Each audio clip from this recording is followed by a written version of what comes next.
employed people and understand how the world works. Well, I'm going to argue today, we absolutely need successful people from all walks of life, but particularly from business and industry. We need them not just in Parliament, we need them in government if we're even going to have half a chance of turning around the dire economic state this country now finds itself in. Contrast that with a cabinet, 24 men and women, not one of whom has any serious experience of private business, who frankly haven't got a clue. So don't be surprised that in economic terms we are going down the drain.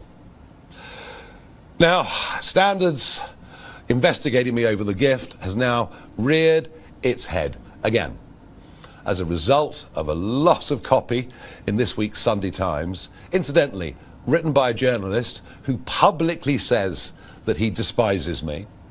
And despite the fact that many of the things that were written in the article were wholly inaccurate or indeed irrelevant, yet another Standards investigation is underway. Standards are now being used as a political tool. On the gift, it was given to me on an unconditional basis. I can do with that money exactly as I wish. But there is a much bigger reason why I'm going to need that money, and it's simply this. For over 20 years now, I have been subject to constant demonisation by the press. For daring to be outside the consensual view on many issues, I've been attacked again and again. And I am the most physically and verbally attacked public figure or politician of modern times. Yes, you will know of some of the incidents, milkshakes thrown in my face, placards bashed over my head, but let me promise you, you only know about a fraction of the number of times that I've been assaulted. One little example you've probably never heard of. It was a Sunday afternoon a few years ago in the local village pub. In come the mob, about 50 of them. We decided the safest thing to do was as quickly as possible to get into the car and to drive away. But the mob surrounded the car, banging on the bonnet and the windscreen, kicking the side of the doors. It was a genuinely dangerous and terrifying situation to be in. The car was written off. I didn't even bother with an insurance claim and did everything I could not to make it public. But these are the kind of things that I've had to put up with over many, many years. And over the last year it's got worse, with an attack on my home, very similar to the one that the Prime Minister suffered, and literally daily online calls for me to be murdered. For some reason, that doesn't seem to worry the police. Repeatedly over the years, I asked the Home Secretary for help. I was rejected again and again. And in that period, when I wasn't in elected politics, between 2021 and 2024, I ran up personally very, very substantial bills to make sure that I was safe. When I became an MP, Parliament said, yes, we will help you with security. But almost unbelievably, just a couple of days after the murder of Charlie Kirk, 70% of that security funding was withdrawn.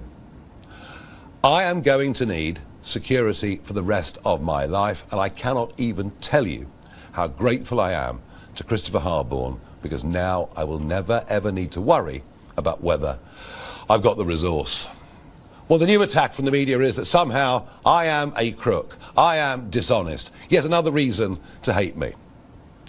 Commentators over the weekend have said, oh, look at the interviews Nigel's doing. He's not himself. He's getting angry.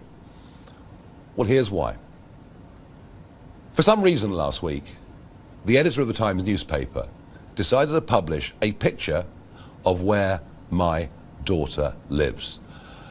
There is no public interest in my daughter whatsoever. She is not involved in current affairs, doesn't seek to be involved in current affairs, and has never been used by me once at any point in my political career. No photographs on election addresses or anything like that. I've always done my absolute best to protect the privacy and safety of my family.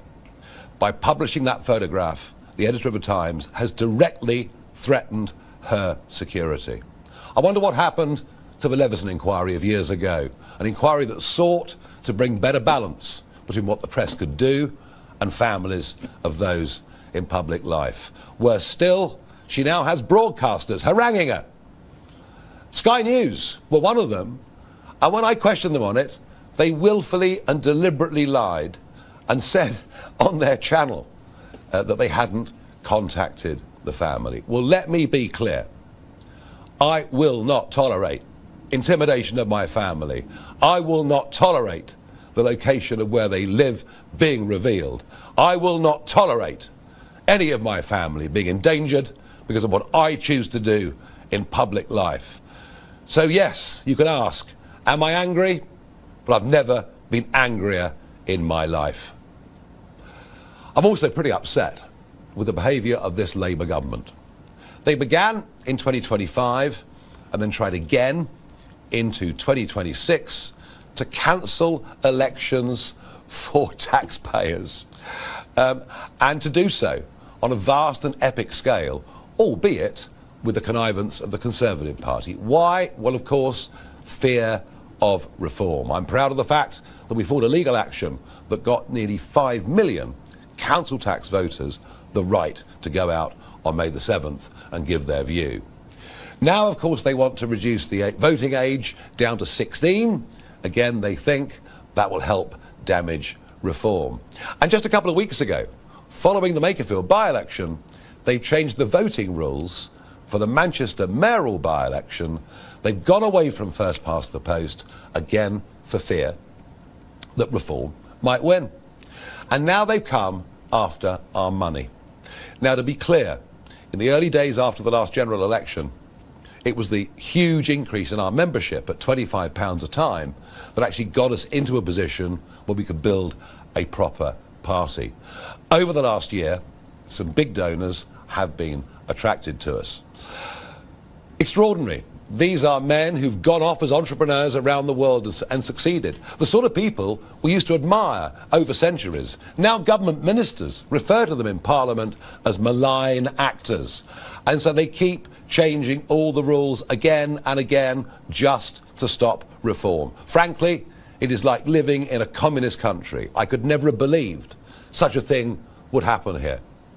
Ignore the fact, of course, that over decades peerages have been given to donors, and that Labour's donors, in the run-up to the 2024 general election, now seem to have been awarded the most extraordinary government contracts. Perhaps Dominic Cummings was right last year when he said, Whitehall will break the law to stop reform winning power. And we've been subject in the last few months to the use of illegally obtained information, firm evidence of computer hacking, and now leaks from government agencies. And this is all, of course, a great distraction, because we're about to get a Prime Minister who's coming in with no mandate whatsoever.